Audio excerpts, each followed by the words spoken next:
saya punya Tuhan sendiri, namanya ini, namanya ini. Itu dia masuk kategori kafar bidah, mengingkari ketuhanan Allah, padahal Allah itu adalah la ilaha illallah. Itu Allah. Juga kalau umpamanya orang Nasara itu termasuk enggak, Yahudi itu termasuk enggak. Terus dalam bahasa kita orang Kristen gitu ya. Orang Kristen itu disebut dengan kafir karena mereka ini tidak mengakui kerasulan Rasulullah SAW. Mereka mengingkari kerasulan Muhammad Rasulullah SAW. Karena kalau di sini dikatakan ya, innaman lam yu'min bi rasulin wahidin minar rusuli bahwa kafirun bi jami'ir rusuli. Jadi kalau ada orang yang mengingkari satu saja dari rasul ya, kan kita ada 25 katakanlah disebut. Satu rasul diingkari, tidak dipercayai bahwa dia itu adalah rasul, meskipun dia mengimani yang 24, maka orang ini tetap disebut dengan bahwa kafirun bi jami'ir rusuli. Maka orang ini disebut sebagai orang yang kafir, ingkar terhadap seluruh nabi. Kenapa? Mulai nabi pertama sampai rasul yang terakhir itu adalah sebuah bentuk rangkaian, semuanya adalah bentuk perintah dari Allah. Masing-masing punya syariat tersendiri, tapi masing-masing pun juga satu kesatuan di dalam masalah tauhid dan ketuhanan. Orang Yahudi itu tidak mengakui Isa sebagai nabi. Orang Nasara itu tidak mengakui Muhammad sebagai nabi. Nah sekarang muncul begini pertanyaan, ketika ada orang Nasara mengakui Muhammad sebagai nabi, apakah mereka tidak disebut kafir Mesian? Ya saya katakan mereka tetap disebut kafir karena mereka mengingkari Allah, karena mereka telah menyebutkan Allah, dan itu masuk kategori musyrik. Maka di sini kan tadi Al-Utsaimin menyebut sawaun kana minal musyrikin. Orang-orang musyrikin itu dia menyembah selain Allah, punya Tuhan selain Allah, itu juga termasuk kafir. Tadi yang saya baca di rakaat yang kedua, innal ladzina kafaru min ahli kitabi wal musyrikin. Ahlul kitab Yahudi, Nasara, dan orang-orang musyrik. Mereka itu termasuk orang-orang kafir. Nah, jadi halus mana antara kafir dengan non-muslim? Nah itu loh. Sementara ini orang itu alergi dengan kata-kata kafir. Padahal di dalam Al-Quran itu kata-kata kafir dipakai 500 kali lebih kalau tidak salah, itu kata para ulama. Jadi kalau kita menyebut kata kafir itu tidak boleh kemudian tiba-tiba disebut radikal, itu tidak boleh, tidak bisa. Justru kalau non muslim itu lebih kasar sebenarnya. Non muslim itu berarti ya, dia tidak selamat sudah, tidak akan selamat kata-kata non muslim itu. Sementara kafir masih ada kemungkinan ketika dia maunya dia ingkar dengan Rasulullah, oh dia bukan nabi, itu sudah disebut kafir secara bahasa. Kemudian dia mengakui sebagai kenabian Muhammad, sudah selesai. Tapi kalau sudah ada kata-kata non muslim itu ya nggak selamat sampai nanti. Saya katakan di secara bahasa, orang yang mengingkari nikmat Allah itu juga disebut dengan kafir secara bahasa. Tapi jangan sampai gagal paham, wah itu di sana radikal betul, di kafir. Enggak, bukan. Kita mengembalikan pada konteks linguistiknya. Nah, secara syariat, secara istilah, kenapa orang Yahudi, orang Nasara, orang Majusi itu disebut dengan orang kafir? Ya, mereka memang betul-betul di samping menutupi ingkar kepada Allah, juga mereka pun juga tidak mau untuk melakukan hal-hal yang sudah ada. Saya ingin mengatakan begini, secara logika, Nabi yang terakhir itu fungsinya adalah untuk menghapus, untuk memperbaiki, untuk membenahi nabi-nabi sebelumnya. Secara logika begitu. Karena posisinya zaman pada era itu dengan pada konteks zaman sekarang sudah berbeda. Kalau Nabi Muhammad itu ditaruh di paling terakhir, maka fungsinya Nabi Muhammad itu menghapus syariat-syariat yang memang tidak diperintahkan lagi oleh Allah, dan kemudian mengganti serta menyempurnakan syariat-syariat sebelumnya. Secara logika itu seharusnya begitu. Tidak bisa kemudian Nabi yang terakhir itu mengikuti Nabi yang sebelumnya kalau tanpa ada perintah Allah Subhanahu wa Ta'ala. Kalaupun ada syariat yang sebelumnya dilakukan oleh Nabi sesudahnya, itu kalau dalam bahasa usul fikih namanya syar'u man qablana. Syar'u man qablana itu bisa dilakukan selama memang yang memerintahkan adalah yang punya syariat itu sendiri. Contoh khitan. Khitan itu syariatnya Nabi Ibrahim. Syar'u man qablana itu. Tapi karena Allah kemudian memerintahkan kepada Nabi Muhammad untuk tetap melakukan itu, maka syar'u man qablana ini bisa dilakukan dan menjadi syariatnya Islam. Haji, tawaf, sa'i, umroh itu sebenarnya pada masa Nabi Ibrahim. Tapi karena memang itu adalah syar'u man qablana yang kemudian diperintah oleh Allah untuk melakukan kembali di syariat ini, maka dia menjadi syariat yang sekarang. Jadi seperti, tapi kalau syar'u man qablana itu kemudian tidak ada perintah dari Allah untuk melakukan, malah justru diganti, ya maka syar'u man qablana itu jangan dilakukan. Jangan dilakukan. Nabi Daud itu kalau beribadah dengan lagu-lagu, apa istilahnya lagu-lagu, kidung ya, gitu. Makanya nanti di kitab-kitab Zabur itu ya isinya puji-pujian. Jadi ibadahnya Daud itu ya menunggu itu. Lah itu tidak diperintahkan oleh Allah Subhanahu wa Ta'ala, maka kita tidak perlu beribadah sambil nyanyi-nyanyi begitu, tidak usah. Sholawatan tapi nyanyi-nyanyi begitu ya usah. Itu nanti malah justru menjadi tasyabuh dengan kaum Nasara, begitu loh maksud saya itu begitu. Ini bukan radikal, baik kafir ya. Bapak Ibu yang dimuliakan oleh Allah Subhanahu wa Ta'ala. Jadi Fir'aun itu adalah orang yang paling ingkar, dia luar biasa, sampai dia mengatakan ana rabbukumul a'la. Kaum Samud pun juga begitu, mereka adalah orang-orang kafir, mereka mendustakan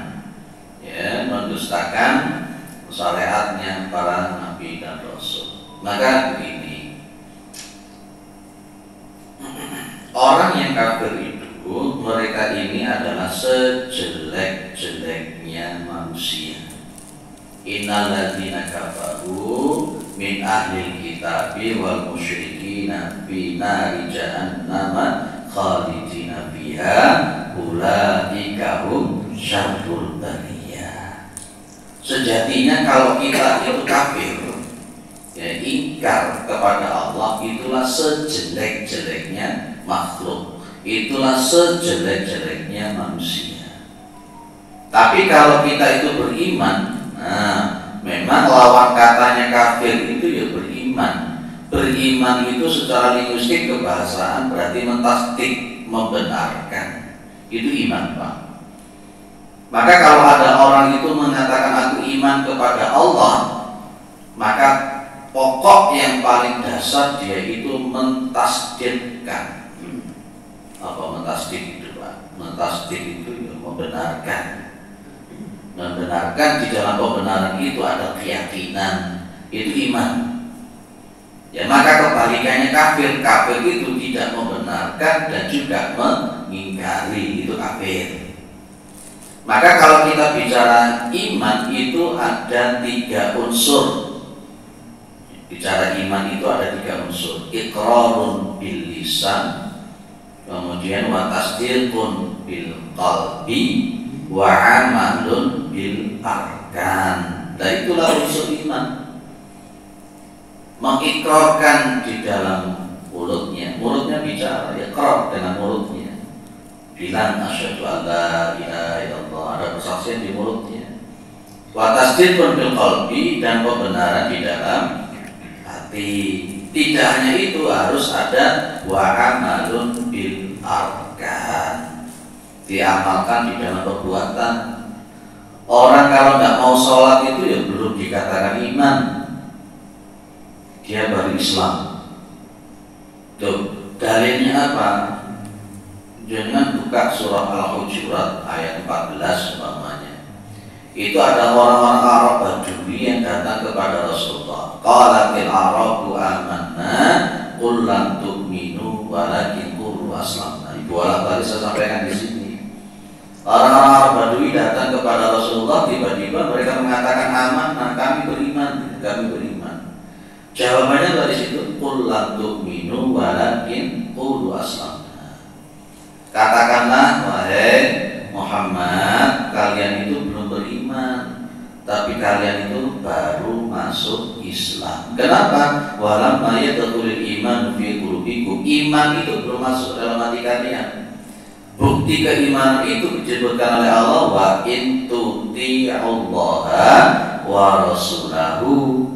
Ketika kalian itu taat kepada Allah, ketika kalian taat kepada Rasul, la yalidkum min a'malikum syai'a innallaha ghafurur rahim. Itu iman. Maka kalau ada orang sholat itu belum dikatakan iman, karena Rasul sudah mengatakan al-farqu bainal mu'min wal kafir tarikus sholat. Perbedaan antara orang mukmin dengan orang kafir itu yang meninggalkan sholat itu. Karena as-sholatu imadudin faqat faman aqamaha faqat aqamaddin wa man tarakaha faqat hadamaddin. Sholat itu adalah tiang agama. Barang siapa mendirikan sholat, ya berarti mendirikan agama itu sendiri. Dan barang siapa meninggalkan sholat, berarti dia telah merobohkan agama itu sendiri. Nah itu loh. Makanya pada zaman Abu Bakar As-Siddiq, orang-orang yang tidak mau membayar zakat itu ya diperangi, ya diperangi. Rasulullah bersabda, diawali dengan sumpah, walladzi nafsu Muhammadin biyadihi, demi zat yang jiwa Muhammad ada di tangannya, la yasma'u bi min hadhil ummah, tidaklah mendengar dari aku, dari umat ini,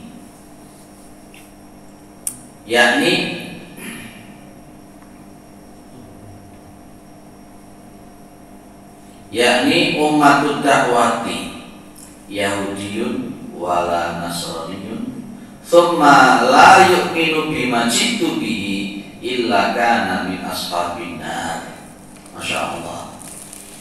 Jadi tidaklah, kesimpulannya begini, tidaklah ada orang yang mendengar tentang risalahku ini dalam konteks umat dakwah, ya Yahudi, ya Nasoro, ya Majusi, ya Zoroaster, ya Hindu, ya Buddha. Ketika dia mendengar risalahnya Nabi, mengetahui risalahnya Nabi, ya, telah tahu dengan risalahnya Nabi, kok layu minum, dia kemudian tidak beriman dengan risalahnya Rasulullah, tidak beriman kepada Nabi Muhammad SAW. Di sini disebutkan tsumma la yu'minu bima ji'tu bihi. Dilarang kalau ada orang Nasara, dia tahu tentang Muhammad, dia membaca tentang Muhammad, tapi kemudian dia tidak beriman kepada Muhammad, maka Nabi bilang illa kana min ashabin nar, kecuali dia itu termasuk dari golongan yang dimasukkan ke dalam neraka. Loh itu loh Pak, dia nabinya Isa, katakan begitu. Ketika paham Nabi Muhammad, maka dia akan beriman kepada Nabi Muhammad. Tapi untuk menggerakkan pada model semacam itu ya susah. Kalau sudah didoktrin mulai kecil untuk kemudian merubah mindset itu bisa susah. Kayak orang di masyarakat itu kalau sudah ada fanatisme dengan nenek moyang, fanatisme dengan mbah-mbah, fanatisme dengan adat istiadat yang berlaku. Meskipun ada dalil Al-Quran, meskipun ada dalil hadis, kalau sudah melekat betul ke dalam hati, ngerubah angel. Tapi kalau dia itu terbuka hatinya, terbuka wawasannya, insya Allah bisa. Kenapa sih kayak seperti Irena Handono, Pak Yahya Waloni, Nababan, Insan Buku Kita, dan macam-macam semuanya bisa masuk Islam? Karena mereka berpikir, karena mereka membaca, berpikir, membaca, dan akhirnya mereka dapat hidayahnya Allah Subhanahu wa Ta'ala. Tapi justru orang-orang Islam yang murtad itu karena faktor perut, kasih super mie murtad, kasih beasiswa murtad, kasih wong ayu murtad, kasih wong ganteng murtad. Itu perbedaannya di situ. Jadi ngaji kita hari ini bukan masuk radikal ya Pak ya. Bukan termasuk radikal. Maka kulul kufari setiap orang-orang kafir itu kitab dibin itu apa? Ya setiap orang kafir itu pasti dia itu mendustakan. Setiap orang kafir itu pasti mendustakan. Kenapa disebut mendustakan? Secara bahasa tadi apa Pak? Kafir itu menutupi, mengingkari. Kalau dia sudah mengingkari, maka larinya yang mendustakan itu. Nggak percaya Muhammad itu Nabi, nggak percaya azab kubur itu ada, nggak percaya kebenaran itu ingkar, itu kafir. Makanya orang-orang komunis itu lebih kafir, orang komunis itu. Kalau mungkin orang-orang Yahudi, orang-orang Nasrani masih percaya bahwa nantinya dia dibangkitkan, masih percaya ada hari kiamat, itu masih oke mereka, walaupun kemudian uluhiyahnya nggak ada. Tapi kalau orang komunis, wah sembarang ini, Tuhan saja tidak percaya, azab kubur saja tidak percaya. Loh itu lebih parah sebenarnya orang komunis itu. Makanya berbahaya orang komunis itu. Dan karena memang dia tidak percaya adanya Tuhan, dia tidak percaya adanya hari pembalasan, dia akan sakar PDW. Apapun dia bisa lakukan. Itu orang-orang komunis. Kalau untuk orang-orang kitab itu kadang-kadang mereka juga masih bisa berpikir, karena masih ada roh ketuhanan di dalam kitab-kitab mereka, walaupun mungkin 80% sudah palsu kan begitu. Nah, clear ya? Jadi setiap orang kafir itu adalah di dalam pendustaan. Orang liberal itu termasuk kafir enggak? Orang liberal, orang-orang sekuler itu termasuk kafir enggak? Kafir dalam konteks ideologis, apakah kafir di dalam sisi bahasa? Seringkali kita menemukan orang-orang liberal itu statementnya yang kurang ajar. Salah satu tokoh liberal yang dulu sempat saya baca artikelnya itu, dia itu sampai sempat mengatakan, kok Gusti Allah itu kok kayak Batman, kayak Superman. Apa maksudnya? Dia membaca di dalam Al-Quran itu kan, dusta kasih banjir, dusta kasih apa tadi? Banjir, dusta ditenggelamkan macam-macam. Seolah-olah kemudian kayak Batman, kayak Superman seperti itu. Ini kurang ajar pada begini. Dan dia pun juga mengatakan tidak mungkin masa tongkat itu dipukulkan ke mana? Ke laut. Kemudian muncul yang namanya jalan seperti Nabi Musa itu. Wa ifaraqana bikumul bahra fa anjaynakum wa aghraqna ala fir'auna wa antum tanzurun. Mereka mengingkari juga. Termasuk mereka juga yang saya baca itu, orang-orang liberal ini ada yang menyebut begini, apa mungkin toh seekor burung mengambil batu dari neraka yang kemudian dilemparkan kepada pasukan gajah? Apa mungkin? Mereka mengingkari itu, dan mereka kemudian memplesetkan, menafsirkan surat Al-Fil itu dengan kontekstual yang kebablasan. Mereka tidak mau tekstual, maju begini, tidak mau tekstual. Maka saya punya bukunya orang liberal itu mereka menyebut rekonstruksi syariah. Judul bukunya itu rekonstruksi syariah. Rekonstruksi syariah itu kan berarti mencoba memformat kembali dikonstruksi lagi syariat yang sudah ada ini. Karena bagi mereka perkembangan zaman itu tidak bisa. Jadi akhirnya kemudian syariat itu harus menuruti zaman. Jadi begitu akhirnya kemudian mereka mengatakan Al-Quran itu hanya sebagai sebuah solusi pada zaman itu. Ketika kemudian zaman itu berubah, ya bukan zamannya yang mengikuti Quran, tapi Quran mengikuti zaman. Loh, inilah dalam pandangan semacam ini saya mengatakan jelas kafir.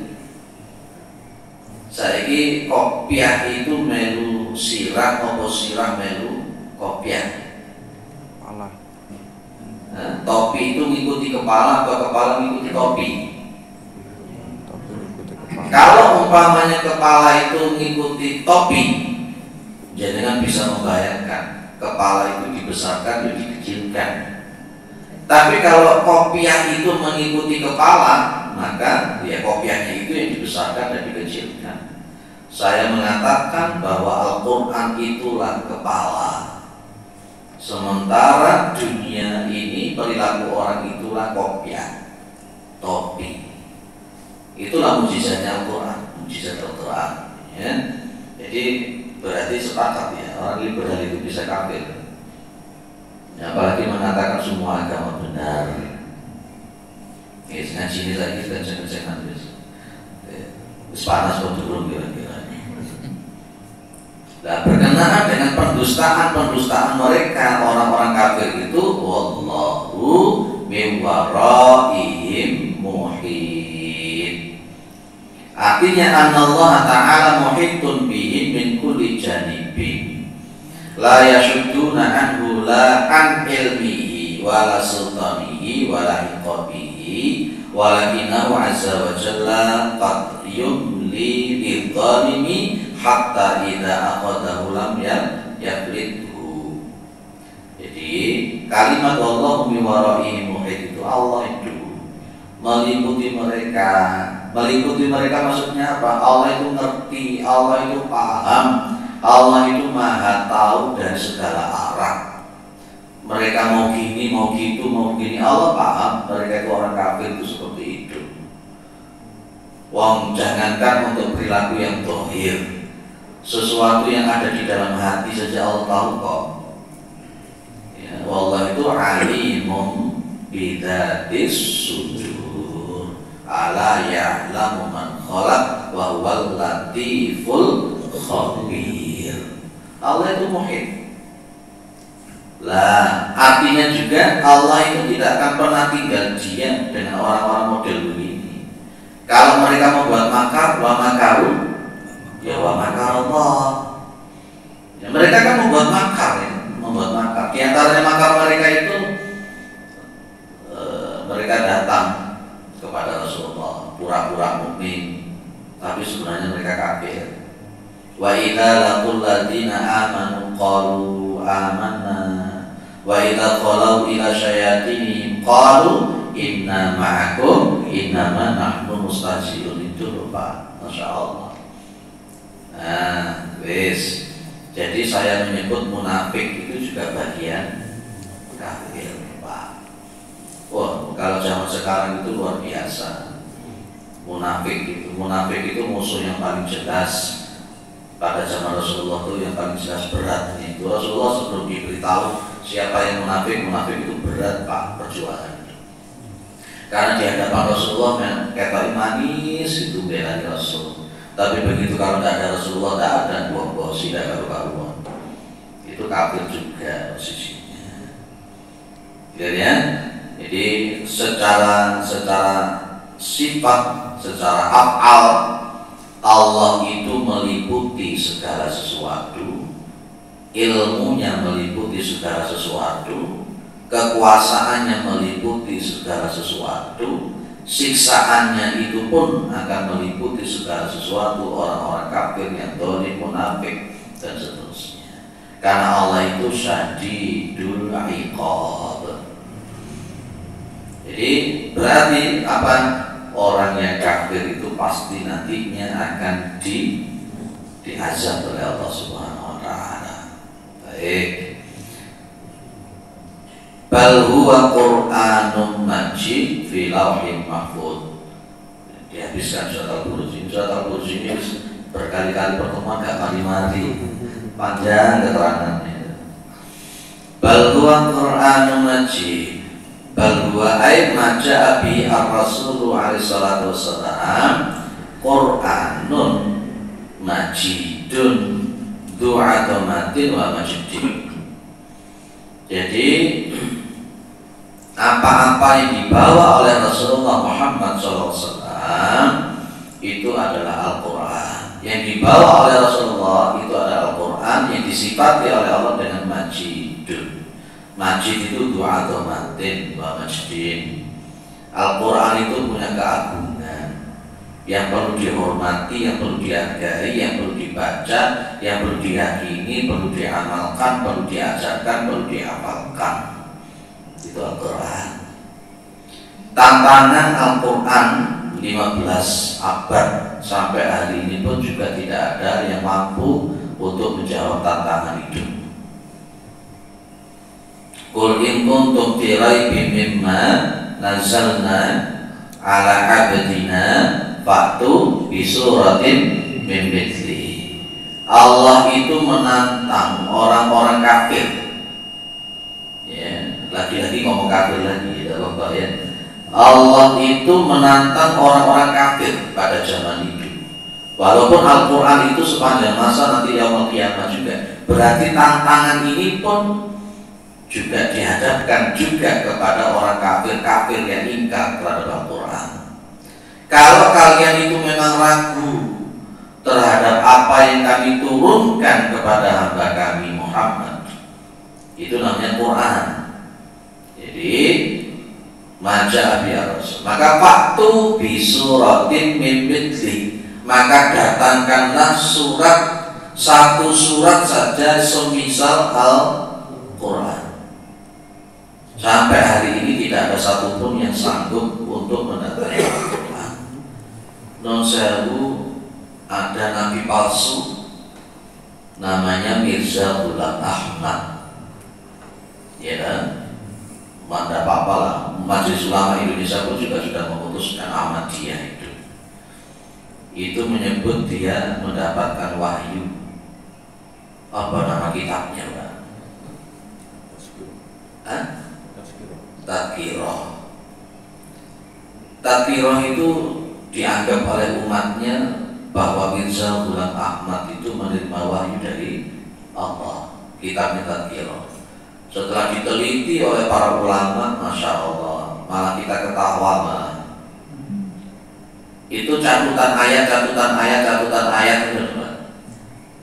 Jadi kan sebenarnya Mirza Ghulam Ahmad itu sebelum meninggal, dia itu kan terkena penyakit diabetes yang super parah. Biasanya kalau misalnya diabetes super parah itu belajarnya angke, gak nyambungi angke, ngiduri angke. Dia ngomong begini, mencatat ayat Al-Quran begini, mencatat ayat Al-Quran begini, itu dianggap wahyu dan kemudian dikumpulkan di dalam kitabnya namanya Tadkirah. Setelah diteliti, yo abradul acak-acakan ngambil dari ayat ini, gabung ayat ini, malah justru tambah lucu, tambah merusak. Tapi namanya kalau sudah takdir, kalau sudah fanatik dan dikontaminasi oleh kebodohan, ada yang nggak sadar kalau itu Al-Quran yang diacak-acak. Tapi di balik itu Ahmadiyah itu bentukannya Inggris di dalam rangka untuk menghancurkan Islam di India. Itu di Indonesia itu ada Inkarus Sunnah. Itu sebenarnya yang membentuk Inkarus Sunnah itu yang saya baca di bukunya itu orang Jerman, orang misionaris Jerman yang ingin menghancurkan Islam di Indonesia. Dia kemudian memasukkan paham-paham Inkarus Sunnah. Yang membentuk Syiah itu orang Yahudi. Yahudi dalam rangka untuk membenturkan Islam pada waktu itu. Jadi rata-rata aliran sesat yang dibuat termasuk di Indonesia dan di dunia itu, menurut Hartono Jais dalam buku yang saya baca itu rata-rata bentukannya musuh-musuh Allah. Isa Bugis, Al-Bahai, apa buahnya itu rata-rata adalah buatan orang-orang kafir di dalam rangka untuk menghancurkan Islam itu sendiri. Lah kita yang mungkin memang tidak mengerti ilmunya, yo percaya saja, karena kita tidak tahu ngaji, tidak pernah memahami Al-Quran, tidak memahami Sunnah. Begitu ada ajaran ini, ajaran itu, ajaran ini, ya harus melo, itu. Termasuk dia serbanan, tapi sebenarnya dukun kan, ya. Tapi ternyata meskipun dukun mesti ngantri di kono ya ono ae. Itu apa? Jadi urgensinya ilmu itu di situ.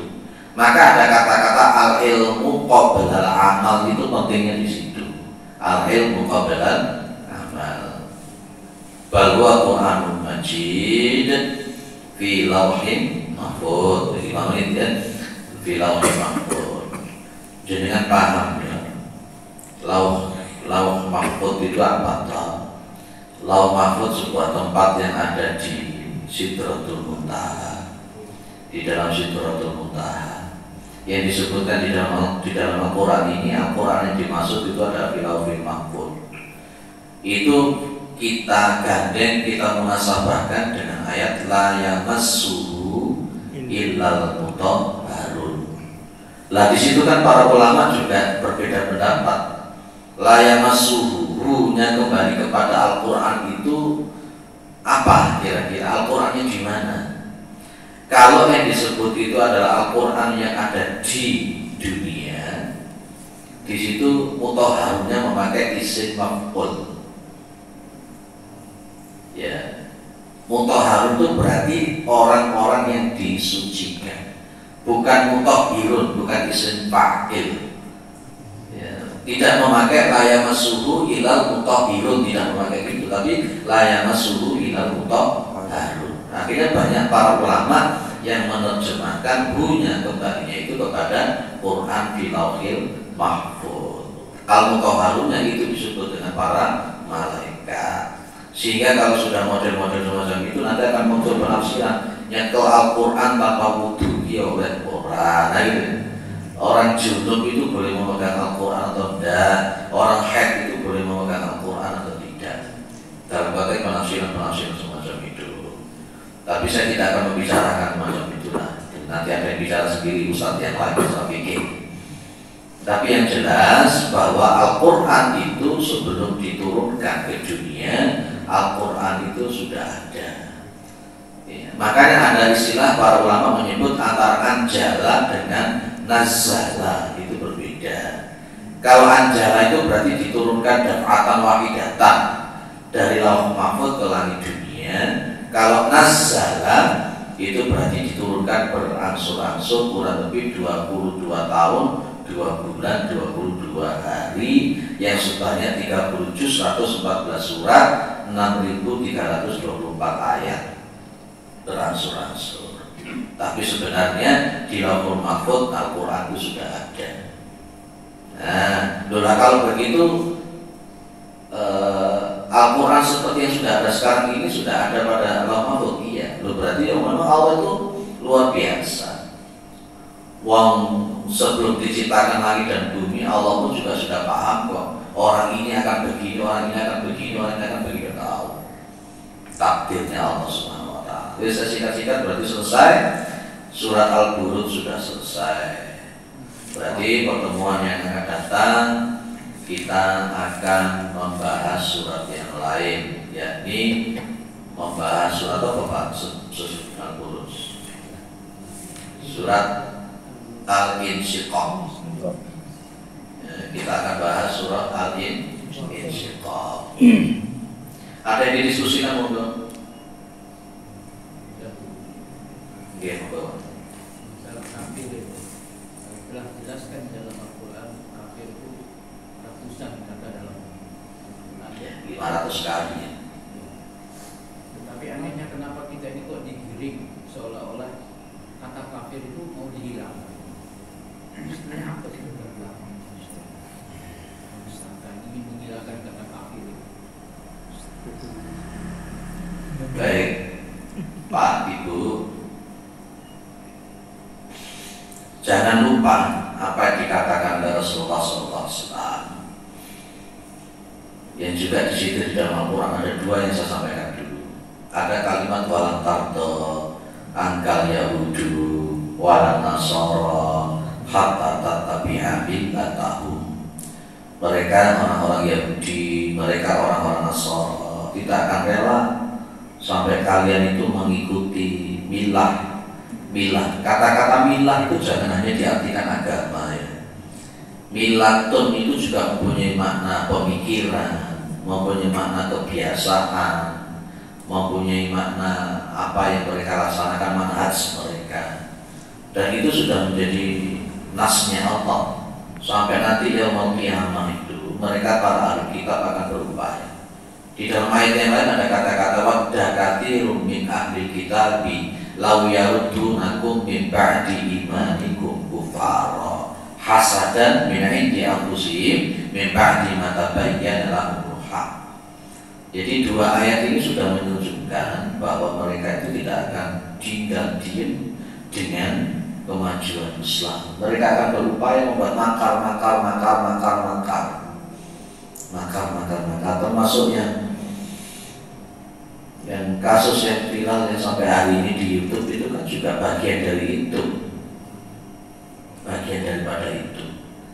Dan akhirnya kan nanti kita ini tetap meminta supaya KM 50 itu diobral lagi, diusut lagi. Uang itu kan juga kepajakan LB dari dulu, kepajakan dari itu dan seterusnya ya. Sekarang masih ada yang masih seperti itu. Ya intinya mereka itu tidak suka dengan kemajuan Islam.